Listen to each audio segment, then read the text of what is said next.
Hi, and welcome to Independent Television Theater Showcase, featuring the very talented band Violet Star, who you just saw in a live performance.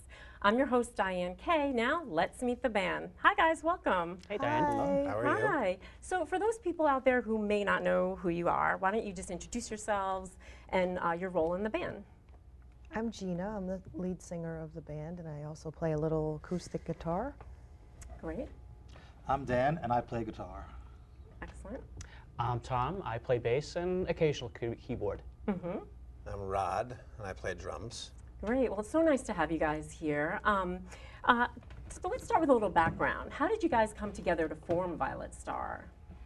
I think last year we were had some ideas of putting a band together, and after playing with some different people, we sort of finalized this lineup and decided to go along with this group. Great, great. And tell us a little bit about the kind of music that you play, about your band, what your goals are, and the music that you play. Well, I think our band is very unique because we have one set where we do an entire Led Zeppelin set of music, and then we also do classic rock, and we cover various female vocalists. So I think that makes our band very unique. Yeah, I have heard that you guys particularly like Led Zeppelin a Yes, lot. we love Zeppelin. Yeah, yeah. Is that your favorite band to play, or do you have a favorite band to play live? That's one of them, you know, Zeppelin being one, if not the greatest rock band. The music that they created is very interesting, so it's fun music to play. Mm-hmm. And it's not easy music to play, whereas some songs you can get through it, it's not too hard or too difficult. With Zeppelin, it's a challenge to play that kind of music.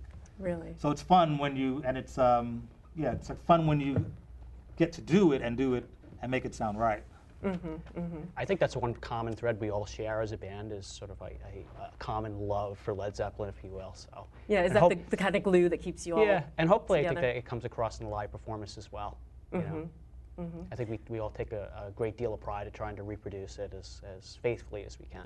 That's what I was wondering. You know, you do a lot of cover songs, obviously. So do you try to be as authentic as possible and get the songs exactly as they were by the original bands, or do you put your own little twists on the music? I think it's, you know, the way I look at it is you can never reproduce what these artists have done. I look at it as a challenge. I like the music. We like the. I mean, the way I look at it is, you know, we're never gonna. I'm never going to get, you know, what John Bonham or that kind of stuff. Those are people I look up to. It's like, but the artistry is so high. I'd be lucky to even get in the neighborhood of doing what they did. You know, that's the way I look at it. You know, I don't want to recreate that. I mean, it's not that what I'm getting at is you can't recreate it. Right. You could just do your own spin on it. That's the way I look at it. But I think we try. So there's a certain level that they've achieved, and we're not saying we're on their level or anything like that, but we're trying to reproduce that. We're trying to use that as the model. How do you As do opposed that? to some bands that might just take songs and just do them their own way and not even try to, get to the heart of it. Right. Do you study these bands? You know, do you watch live performances of them? Do you listen to their music and kind of dissect it to see how they played? Sure. Yeah. That's probably one way we all learned as we were coming up is by looking at some of these great players, and then you try to emulate them, try to figure out, well, what makes the songs tick, and I think that's true with most players. Yeah, I think there was a lot of time spent in our youth. I know it's very true I think it's true with everybody here, where we spent locked in our rooms and our basements, just like dissecting, as you say, every little passage and every piece, and trying to get it as perfect as possible, or as Right. close as we think we think is possible. So yeah, there's a lot of painstaking work that went into that, I think. Yeah, the Yeah, woodshed. I refer to it as the woodshed. Got to go back to the woodshed. Oh, yeah? Work Is that on where you some practice? more, work on some more riffs. But it's a labor of love, It's something that I think we all, willingly did, Right. I wanted to ask you also, I know you do a lot of songs that were led by female singers, but you also do a lot by some of the greatest male singers, including, of course, Robert Plant, Steven Tyler. Is there a challenge for you, Gina, as a female singer, to try and sing these songs that were sung by men? Absolutely. I mean, I think, you know, very much along the lines of what Rod was saying, you know, I don't think I could possibly recreate Robert Plant. You know, to me, he's one of my idols, and you know, it's fun to sing. It's challenging, and there are certain songs that I think, you know, are more difficult than others. Really depends on the particular song, but yeah, absolutely, it's challenging to come across, and you know, I wonder sometimes how will people receive that as a female singing, you know, Steven Tyler or Robert Plant, you know. But I've had some positive feedback from people in our audience, which is nice.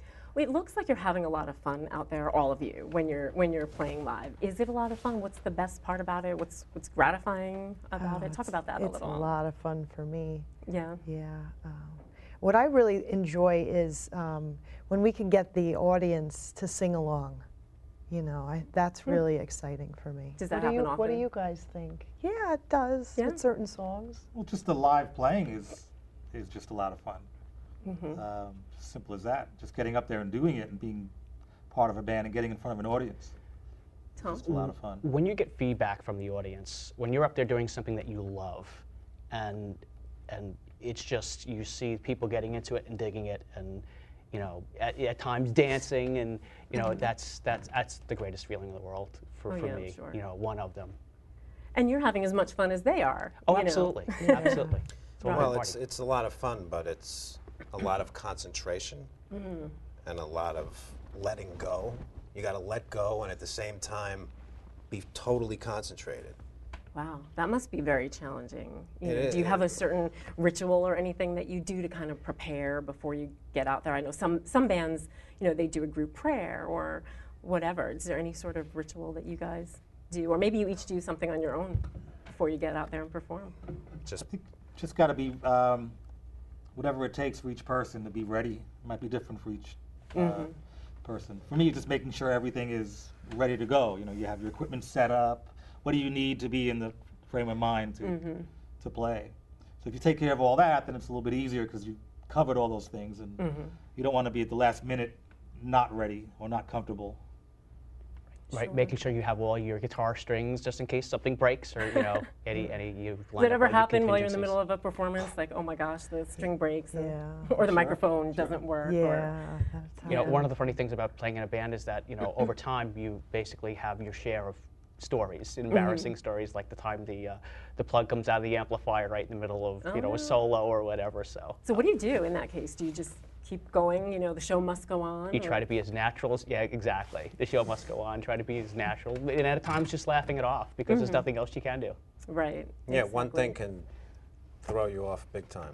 It's like, Oh, I'm sure. you know, it's like when my bass pedal slides. Uh-huh. It's, forget it. The loss of concentration. You know, it's all gone. You know what I mean? Because you're out of the moment. Right. You know? Right. So. It's all kind of things that can go wrong, and it shows over the years where different bands have gone wrong, and that could be just strange electrical things, or the PA, or amps blowing up or breaking, and Right. things like that.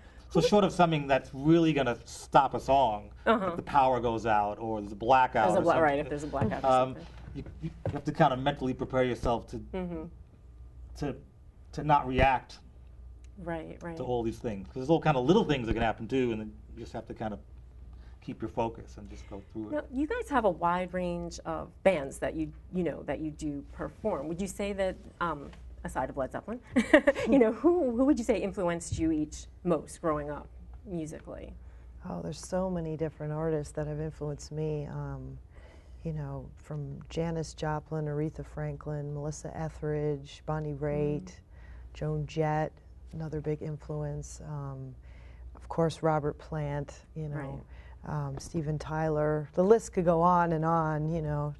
I have a lot of influences. I don't know about I think for me, it's been a lot of different artists, and I think you were asking earlier about a favorite artist. I think for me, and maybe for some others, it's more you go through different periods. You can't say it's just a Led Zeppelin or say a Jimi Hendrix or whoever. I think you go through phases as you're growing up. You get into one band and you listen to their stuff, and then you go through like a second band, a third band, and soon you have dozens, and the list grows and grows. So it's hard to say like, okay, this is my favorite.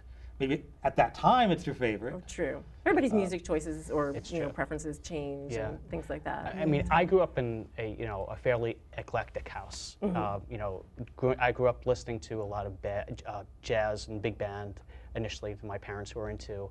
My older sister was into Fleetwood Mac and Led Zeppelin, and it's sort of like I picked that up by osmosis, the Beatles. So yeah, there's a lot of stuff in there. It's a mixed bag, you know. Rod? You know, Too many to choose. no, I mean, right? there's like Led Zeppelin, Mozart.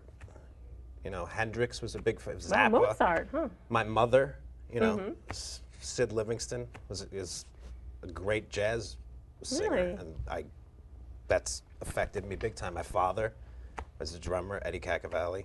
I studied with a great, you know, jazz drummer, Ray Mosca, and So it's a part of you.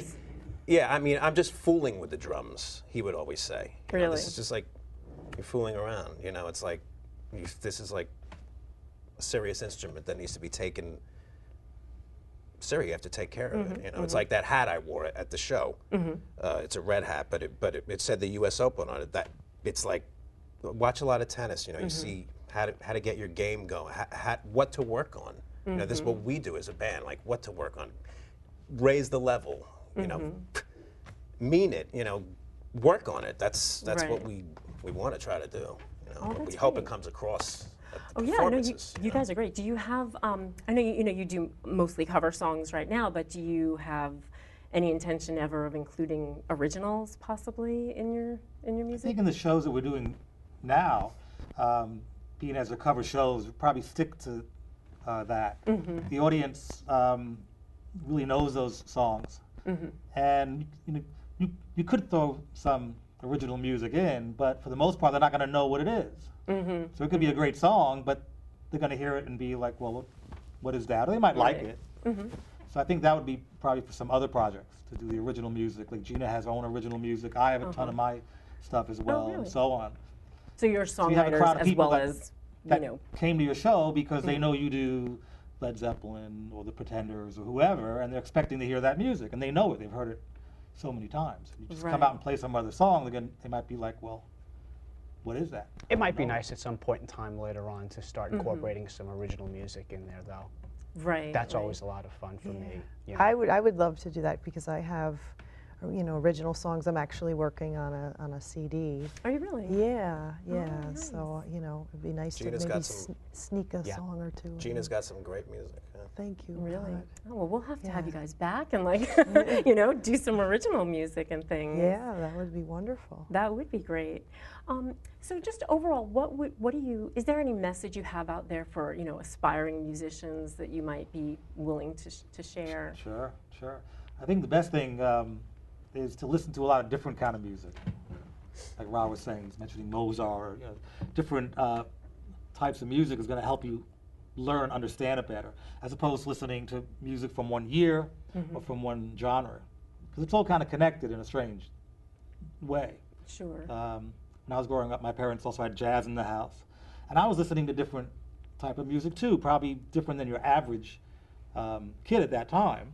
But I think that's true of some players, not all players.